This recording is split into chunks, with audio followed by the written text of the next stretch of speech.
Au-delà des murs, une fiction de la classe seconde 5 du lycée Camille Claudel à Palaiseau.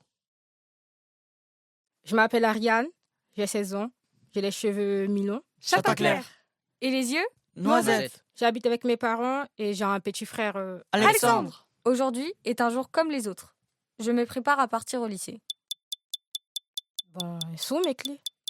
Oh, mais c'est pas vrai, je les laisse toujours là. Qui a pris mes clés? Évidemment, il n'y a personne. La partie commence enfin, Ariane. Tu n'as plus qu'une vie. Oh, j'en ai marre. Tu n'as plus qu'une vie. Tu n'as plus qu'une vie. C'est bon, j'en ai marre de ce jeu. Je fais que de perdre. Merde! Oh non! Le papier peint est complètement HS. J'en ai pourri, oh là là là là là, je vais me faire tuer par mes parents. Je vais jamais pouvoir camoufler ce trou. Mais je pourrais peut-être essayer de recoller.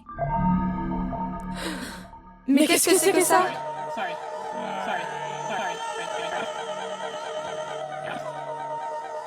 Approche, Ariane, approche. N'aie pas peur. Ce ne sont que des arbres. Des arbres. Des arbres. Viens, approche. Viens jusqu'au lac. C'est quoi ces trucs? On dirait des créatures, comme dans les films. Des monstres au physique humanoïde. Ces créatures me ressemblent. Des mains, des cheveux, des yeux que je connais et qui semblent me connaître. Quelque chose de familier. Prends ma main. Qui êtes-vous? Au secours! À l'aide! N'aie pas peur. Viens, laisse-toi aller. Ariane. Ariane. Elle est vivante? Elle respire? Pourquoi est-elle là? C'est qui en fait? Tais-toi, va préparer un pain chaud et chercher des vêtements. C'est toujours sur moi que ça tombe. Quand j'ouvre les yeux, je suis dans un lit, dans une maison inconnue. Bonjour Ariane. Bonjour. Qui êtes-vous? Virgile, le chef du village où tu as atterri. Tu étais en train de te noyer dans le lac, mais nous t'avons sauvé. Ne t'inquiète pas, nous t'avons soigné et nourri. Tout va bien maintenant. Éreinté par tant d'émotions, je sombre à nouveau. Elle va mieux? Qu'est-ce qu'elle a? Elle est blessée? À mon réveil, je décide d'aller explorer la maison. Un couloir froid, au grand mur blanc. Un escalier en pierre. Cette maison est trop grande. Les murs trop blancs. Des escaliers interminables. Où est la porte? Je veux sortir. J'ai besoin d'air. C'est quoi ce village? Il fait tellement sombre. Sans la lune, je ne verrai rien. C'est quoi tout ça? C'est quoi cette nuit? Les nuages cachent les étoiles. Les maisons biscornues s'étirent dans la nuit. Et les arbres tendent leurs branches noires pour m'attraper. Le vent siffle, pareil à un carme au cœur. Alors, les mauvais souvenirs reviennent. Alors, Ariane? T'as peur? Oh, elle chouine. Retourne dans ton bled. Sale conne. T'as vu comment tu t'habilles, petite pute? Nique ton père absent. Bah alors, la suceuse, on sait plus quoi faire sans les profs? Connasse. Laissez-moi tranquille. Arrêtez! Taisez-vous. Oh, quelle naze! Elle pleure juste pour ça. Je te jure, quel enfant. Va falloir grandir, Ariane. Arrête d'être une gamine. Partez. Arrêtez de me fixer! Arrêtez. Le village est de plus en plus étrange. Les maisons grandissent encore. Les rues s'étirent sans fin. Il faut que je parte avant le lever du soleil. Ça va aller, mon Ariane. Tout est terminé. C'est derrière nous. D'accord? Respire lentement avec moi. Le vent souffle dans les feuilles. Il ne semble plus rire, mais chanter. Les pas des villageois s'éloignent, Devant moi s'ouvre un grand portail que je franchis. laissant mon sort entre les mains du destin. J'avance alors sur un petit chemin et découvre un magnifique manoir. Viens, Ariane. Entre. Sois la bienvenue. Réchauffe tes mains au-dessus du feu. Respire calmement et va explorer.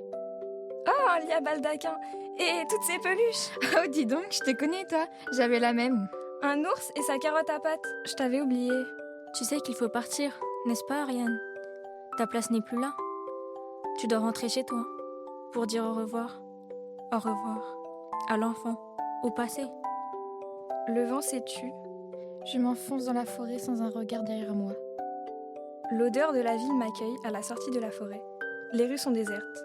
Je prends mon temps. Les rayons du soleil percent quelques nuages blancs qui décorent le ciel. Je suis enfin chez moi. Je m'affale sur le canapé, ramasse la manette par terre et la pose sur la commode, à côté de... Mes clés ? Tu as perdu tes clés, Ariane. Continue, ne t'arrête pas là. Tu as perdu tes clés. Tu as perdu tes clés, Ariane. Tu as perdu tes clés, Ariane. Passe-moi les serviettes, Roger. Ariane, arrête de jouer avec la crème solaire. Mamie, viens, on fait un château dans le sable. J'arrive. Arrête de m'arroser. Arrête. Ariane, va jouer ailleurs. Laisse un peu ta grand-mère se reposer. Quand est-ce qu'on mange? Le couscous. Chaud devant. Le couscous, c'est que pour les enfants sages.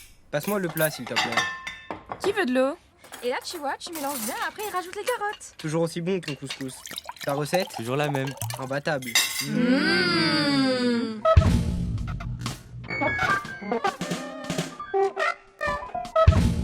Je suis ailleurs. Loin. Une autre époque que je ne connais pas. Je ne suis pas moi. Je suis dans le corps d'une femme qui me rappelle quelqu'un, mais je ne sais pas qui. Je plonge dans une photo en noir et blanc, comme dans une piscine. Je cherche mon arrière-grand-père, mort à la guerre de 39-45.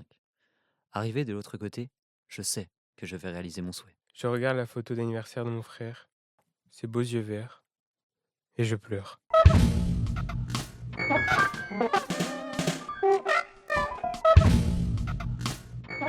Mon frère a disparu. La veille, nous nous sommes disputés, et je suis terriblement triste. Je cherche à le retrouver. Je suis dans un monde inconnu, c'est un endroit étrange. Je demande de l'aide aux gens qui m'entourent, mais ils ne parlent pas ma langue. Suivant les pas de mon cœur, j'arrive devant une maison, où j'entre sans frapper.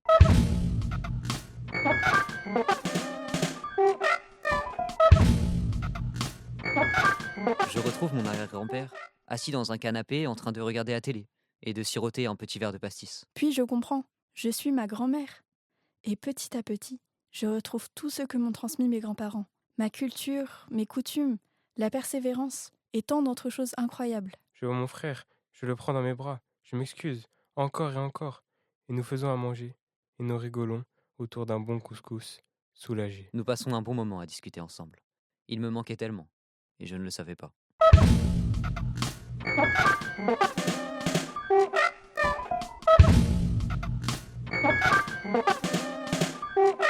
Je suis malheureuse, triste, en colère.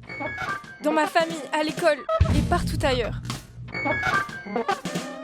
J'arrive dans un nouveau lycée et je trouve des amis, toutes mes amies, ma bande. Mon objectif devient clair. Ne plus être négative et faire tout ce qui est en mon pouvoir pour les personnes que j'aime.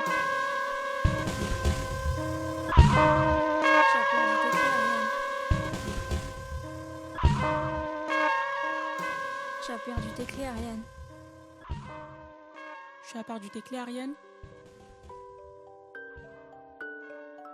Tu sais, aujourd'hui je suis seule. Mais je ne l'ai pas toujours été. Avant, je regardais le soleil droit dans les yeux. J'ai partagé cet éclat avec toi. Aujourd'hui, je marche dans les ténèbres, les yeux rivés sur les lucioles. Sans mon éclat? Sans mon trésor. Mon Ariane, tu les as perdus. Ces joyaux d'enfance qui brillaient dans ton ciel. Éparpillés au vent? Abandonnés, enterrés en toi. Disparus dans un murmure? Loin. Comment les as-tu perdus, Ariane? Ces moments d'innocence, ces sourires rayonnants. Comment as-tu pu les perdre? Ce lien entre toi et moi. D'un fil, tu l'as brisé. Un fil décousu, creusant une larme sur ma joue. Fossé des solitudes? Coincé dans ton tiroir. Les fragments de cette conscience passée, je les ai protégés. Pour toi. Pour nous. Ils luisent de leurs derniers instants en mon ventre de coton. Vois-tu cette lumière? Non. Tu es devenue aveugle à ton bonheur. Mon Ariane, me vois-tu? Moi, je te vois. Toujours. Me recherches-tu? Non, tu as oublié le sens de mon trésor. Notre trésor. Mais je le garde précieusement. Pour toi. Pour nous. Alors retrouve-moi. Et retrouve-les. Je t'observe. Tu as perdu les clés. Oui, j'ai perdu mes clés. Mes voisins, peut-être? Bonjour Ariane. Tu veux du thé? Non, merci beaucoup, monsieur et madame Dubois. J'ai perdu mes clés. Où avez-vous trouvé cette boîte à musique? Je l'ai faite moi-même. Malheureusement, pour l'instant, c'est juste une boîte. Je n'ai trouvé aucun oiseau qui accepte d'y rester enfermé et de chanter pour moi. Et cui. C'est vraiment dommage. Elle ferait une si belle boîte à musique. Je me contenterai d'une boîte à silence. À moins que quoi? À moins que tu lui jettes un sort, Ariane. Je me fiche. Mes parents doivent être rentrés à 7 heures. Merci, à bientôt. Qu'est-ce que je fais là? J'ai dépassé ma maison depuis longtemps. Je retourne sur mes pas, je retrouve ma porte, le salon, mon canapé, ma manette de jeu. Mes clés ne sont toujours pas là. Mais mes parents, eux, sont de retour. Coucou Ariane! Je suis pas d'humeur. La porte! Oh, quelle ambiance! Un petit fil rouge dépasse discrètement du tiroir de ma commode. Ma poupée, c'est toi? C'est toi qui m'as ramené, non? Du lac, du village et du manoir? C'était toi serré dans mes bras, sur la plage et chez mamie et... toujours là. Mais pourquoi je t'ai enfermé, oublié dans ce tiroir? Pardon. Mon Ariane, rien n'est perdu. Tu m'as retrouvée.